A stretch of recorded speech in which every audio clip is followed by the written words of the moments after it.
জ্ঞান বিজ্ঞানে করব জয়, সেবা হবে বিশ্বময়। এই স্লোগানে নাটোরের নলগাঁও উপজেলায় ৪৬তম জাতীয় বিজ্ঞান ও প্রযুক্তি সপ্তাহ মেলা এবং নবম বিজ্ঞান অলিম্পিয়াড ও বিজ্ঞান বিষয়ক কুইজ প্রতিযোগিতার উদ্বোধন করা হয়েছে। বুধবার বেলা ১১টার দিকে উপজেলা প্রশাসনের আয়োজনে উপজেলা পরিষদ চত্বরে এ মেলার উদ্বোধন করেন উপজেলা নির্বাহী কর্মকর্তা রেদওয়ানুল হালিম। এ সময় উপস্থিত ছিলেন উপজেলা সহকারী কমিশনার ভূমি ও নলডাঙ্গা পৌর প্রশাসক আশিকুর রহমান, উপজেলা কৃষি কর্মকর্তা কিশোর হোসেন, উপজেলা মাধ্যমিক একাডেমিক সুপারভাইজার আবদুল্লাহ আনসারি, পৌর বিএনপির সভাপতি আব্দুল হাফিজ, উপজেলা বিএনপির সাংগঠনিক সম্পাদক শফিকুল ইসলাম বুলবুল, উপজেলা জামায়াত ইসলামের সেক্রেটারি ডাক্তার ফজলার রহমান সহ অন্যান্যরা।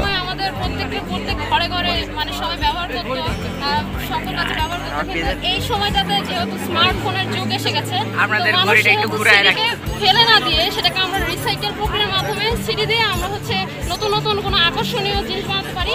তার মাধ্যমে আমাদের ক্রিয়েটিভ স্কিল ডেভেলপমেন্ট হবে এবং আমাদের যে তরুণরা যে যুদ্ধ করে যে স্বৈরাচার পতন করেছে, নতুন বাংলাদেশ স্থাপন করেছে, এই জন্যই আমরা এটা মাথায় এসেছে আমাদের প্রজন্ম এটা করতে পেরেছে, এই জন্য আমরা এই জেনজি ইউজ করেছি। ফসলের ক্ষতি না হয়, আর ওই কাকতারটা ওইখানে দেওয়া থাকে তো পাখি ডাকতে তো ওইখানে এসে ফসলের মধ্যে লাগবে না। আর এখানে মোটর দিয়ে আমরা মোটরের মাধ্যমে ওই পানি থেকে আমরা এটা ঠিক গাছপালাতে পানি টানি দিব। আর জাতীয় বিজ্ঞান ও প্রযুক্তি সপ্তাহ মেলায় ১৭টি শিক্ষা প্রতিষ্ঠান অংশগ্রহণ করেন এবং এই ১৭টি শিক্ষা প্রতিষ্ঠানের ক্ষুদে বিজ্ঞানীরা তাদের উদ্ভাবনী যন্ত্র প্রদর্শন করেন।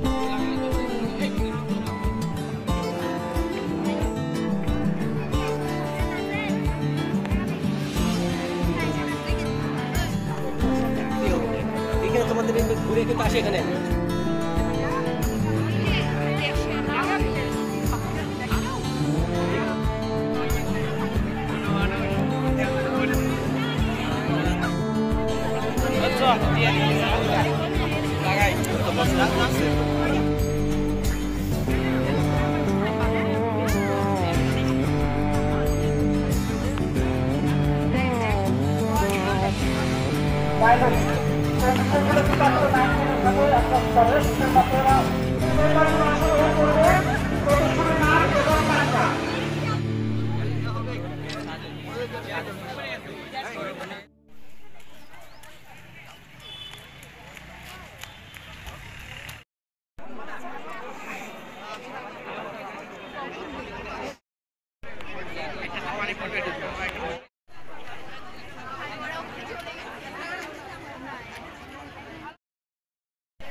এখানে তোমাদের ঘুরে কিন্তু আসে এখানে।